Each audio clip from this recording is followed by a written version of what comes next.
Here's what you've missed on Jason vs. Wild. Get this, Bear Grylls, survivor extraordinaire, is looking for a sidekick. To be an assistant to Bear Grylls, you have to be knowledgeable. Cactuses? You have to be humble. I can be the most humble person the world has ever seen!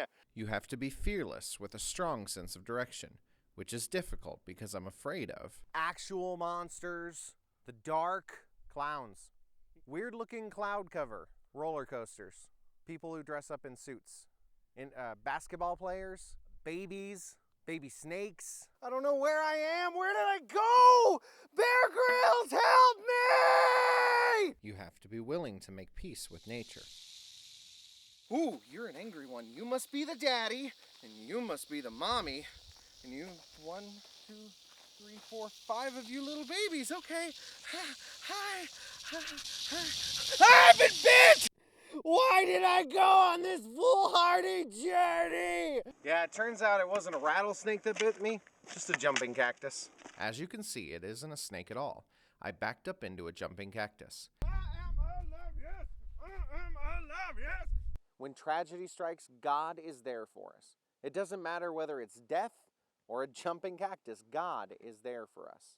But for me to sell this story to Bear Grylls, people have to know how I got out here and why I should be his sidekick. Jason, weren't we supposed to stop for gas a while ago? We'll make it. Shoot. The phone is dead. That rules out calling anyone. What are we gonna do? I knew what to do.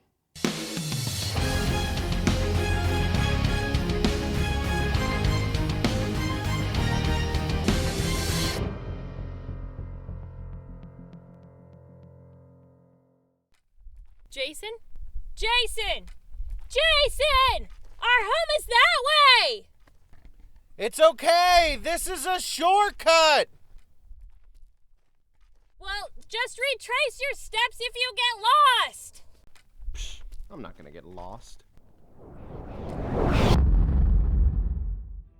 When lost out in the desert, it's important that you follow your footsteps back where you came from.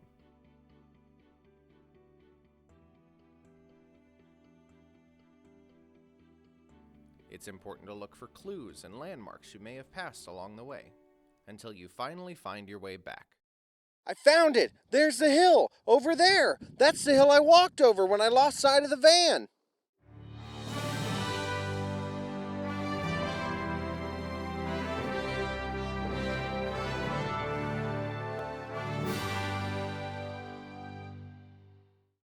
Unfortunately, in the desert, many of your landmarks look the same.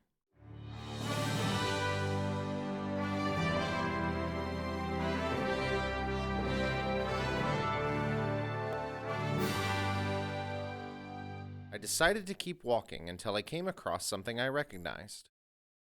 When lost out in the desert, it's important to keep your mind occupied. Singing helps. YMCA. It's fun to stay at the YMCA. You can get in. When you run out of songs, that's when it's easy to freak out. Whatever you feel, it's fun to stay at the. And I mean really freak out.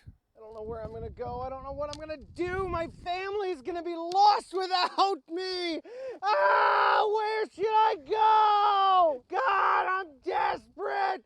Please help me. What am I gonna do? And that's when I heard it.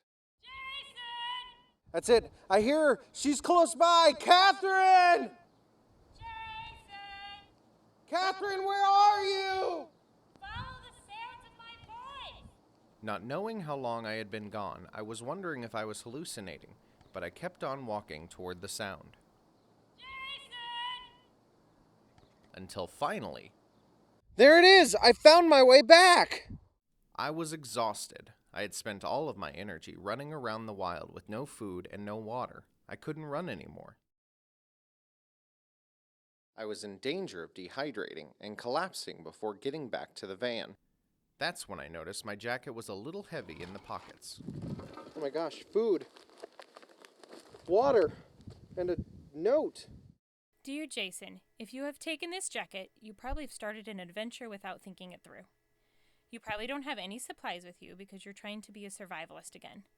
I hope you're getting better at this, but know that I believe in you. This water and these snacks are for you, to help you in the wild. Love, Catherine. Man, she snuck this into my jacket knowing I wouldn't think things through. What a woman! Catherine really does take care of me. She calls out to me when I'm lost. She gives me food and water when I need it the most. And it's kind of like when this guy met Elisha. He was chopping wood down by the Jordan River when all of a sudden his axe head flew off of his axe and landed in the river.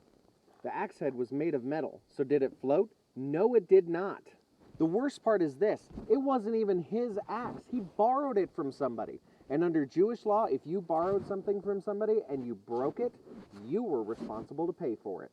If he could afford to buy a new axe, do you think he would have borrowed it from somebody? No. He didn't have the money to buy a new axe. And if he couldn't afford to buy one, he could go to jail. So the dude runs up to Elisha and he says, "My axe head fell in the river. Help!" Elisha said, "Where did it fall?" And the man pointed to a specific spot in the river. Elisha took his stick and he threw it on that spot. The axe head began to float to the top. The metal axe head floated to the top. God saw that this man was in need and he met his need. God met the needs of this man just like Catherine met my needs by giving me food and water. God blesses those who are poor and realize that they need him, that they need help. You know, I think I'm going to go back down to the van now and thank Catherine for meeting my needs and helping me. I started to make my way back to the van, with one burning question in my mind. Catherine! Yeah! How many days have I been gone? You haven't been gone days. You've been gone hours. 4 hours. I've only been gone for 4 hours? Join us next week on Jason vs. Wild as Jason figures out how they will get back home. You did what?